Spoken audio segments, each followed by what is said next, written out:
Good evening, everyone, and welcome to Create an Equals webinar season. Thank you for those that have taken the time out to attend this evening, and hopefully you'll learn something that you didn't first know when you attended. So this is part of our 16 days of activism, and this evening's session is 10 facts about FGM. Fact 1.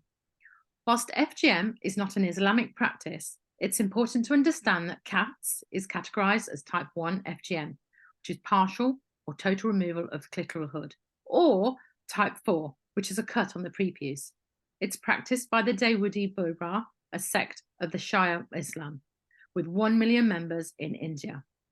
Despite the terminology barrier, whether it's deemed as not to be an FGM from this community, we must not forget that all types in all countries and faiths. And you know, this is a bit of a challenge because the major tribe within this Shia Islamic group will say that it's harmless, it's less invasive than male circumcision. Mainly it's done around 2 weeks post-birth, and the child has no memory of it, and there's no signs of this ever happening or being performed. But here in the UK, we have to be really clear of what laws drive us in terms of the FGM laws and the Serious Crime Act. And what they do is they state that despite the understanding of the types that were categorized by the World Health Organization, anything that is performed on female genitalia, including piercing, pricking, cutting, rubbing, anything for non-therapeutic purposes, is considered as female genital mutilation and is a prosecutory offence in the UK. So remember, we know that it's not an Islamic practice. However, if we reject that, then we miss a whole community, like 1 million members in India. Now, we know also that we've got immigration into the UK. So there are members of the community out there that will see this as an Islamic practice and will not accept that it's part of FGM in its categorization. However, we know it's not an Islamic practice. Fact 2. FGM is found on all continents except Antarctica. The countries with the highest prevalence are Somalia, Guinea, Djibouti, and Sierra Leone. I remember whilst you're interacting with families in the UK that have travelled from these countries, and some of them have come directly to the UK, and some have lived in the Netherlands and other European countries such as Italy. We still have to remember the prevalence within those countries are high. And interestingly, those are the countries that are still really struggling to push through their own legislation around eradicating FGM. So just have that in the back of your mind when you are filling in risk assessments for families in regards to the young girls and the young adult women that are presenting initially of these countries of their home of birth. So the highest prevalence, and that's up to 98%. Fact 3. A girl or woman is cut every 10 or 11 seconds somewhere in the world. Wow. So we know that this is still a problem. It's estimated that approximately 60,000 girls aged 0 to 14 were born in England and Wales to mothers who had undergone FGM. So after 2015, the data set and the law around that changed, and that was when mandatory reporting came in as well. So that was the big changes there. And what the data set enabled to do was collect intelligence. So that's where this information has come from. And it's important because the statistics or the risks when you're assessing risks are higher to girls whose mothers have undergone FGM. It's just thought that the perpetuation of that will still continue, and there's still lots of their own influences within their own communities. So every 10 or 11 seconds somewhere in the world, and 60,000 girls born in England and Wales to mothers have undergone an FGM. So we know that we've still got lots of work to do, we've still got lots of awareness to raise, and we've still got to continue to educate ourselves and the families and communities that we serve here within the UK and with our own county in Northamptonshire. 4. The age of which FGM is performed varies from during infancy, and that's as early as a couple of days after birth. So that's regarding the tribe in India, the caste practice, or childhood, or at the time of marriage during a woman's first pregnancy, or after the birth of her first child. Apologies, that wasn't written very well.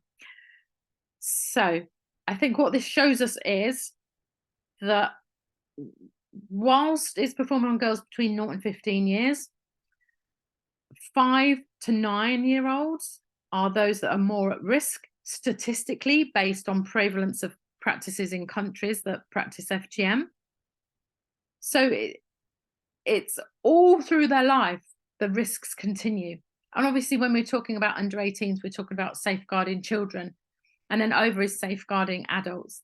They're two very different legislation for two very different groups of people. But what this shows is that we still continually have a responsibility to recognise, identify, support and protect those that are being experienced to FGM. And some women, some of the adult women are choosing this, are actively consenting to this. But it doesn't mean it's okay, because it's illegal to have FGM performed in the UK. So this is not something that we can support here within our health system. And it's definitely not something that we should be promoting to adults, despite their level of consent. We will always have to think about capacity, choice, and any coercion or any pressures there as well.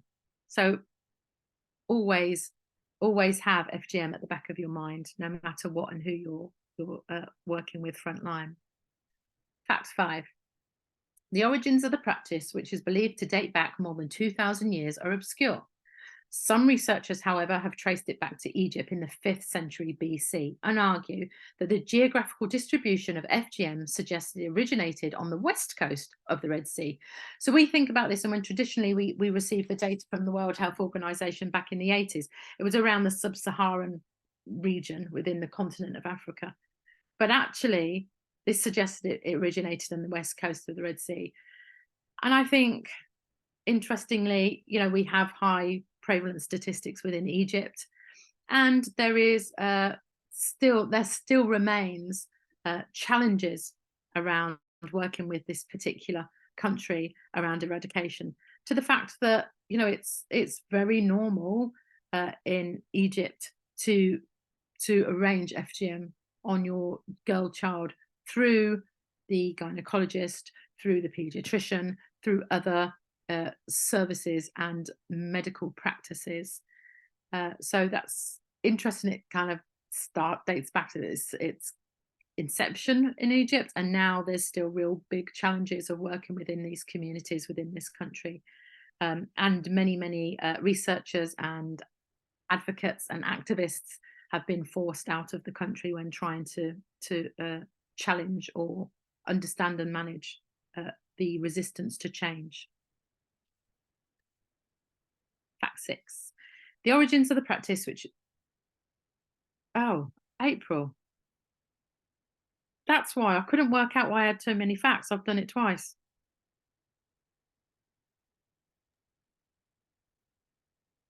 April. Okay, just skip it then. Okay.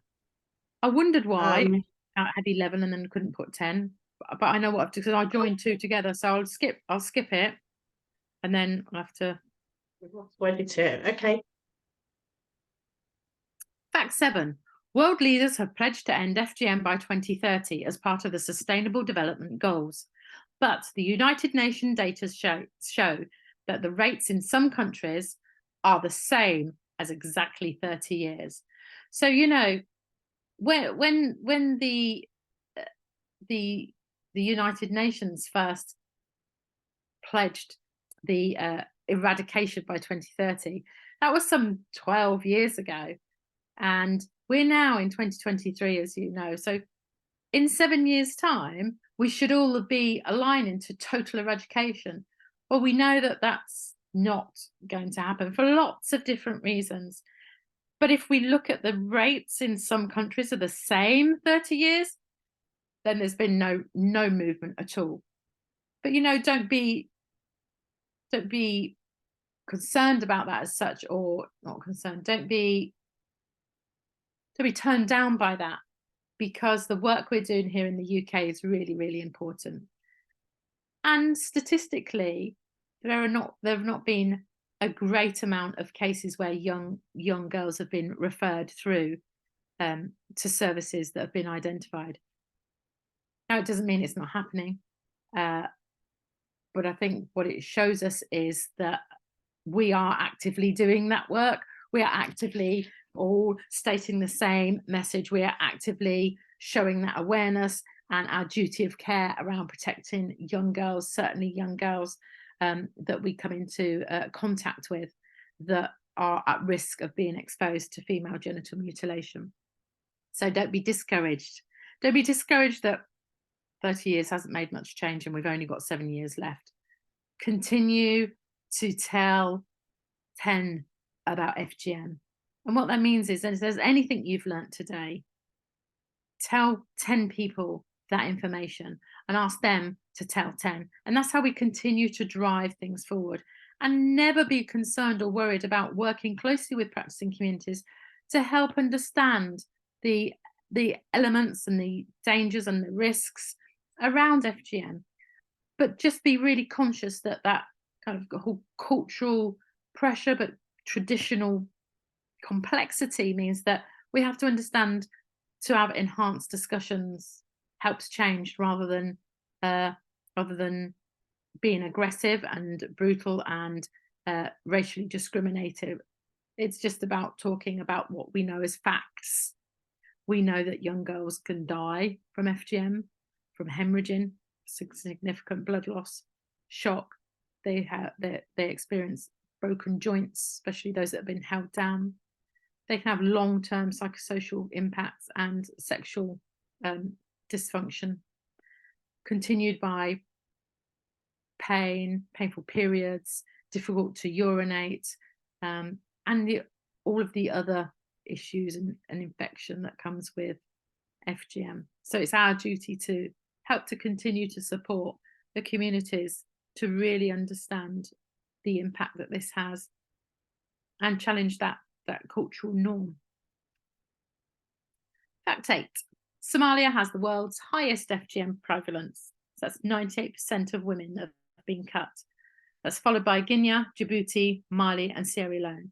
However, and this is alluding a little bit to what I was talking about in another earlier fact, however, Egypt has the greatest number of women who have been cut.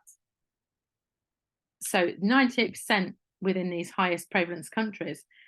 However, due to the expanse and the availability and the health drive almost, or health support, Egypt's numbers are greater.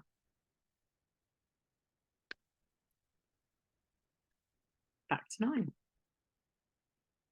The practice of FGM has been outlawed in the UK since 1985, but in 38 years there's only been 2 prosecutions.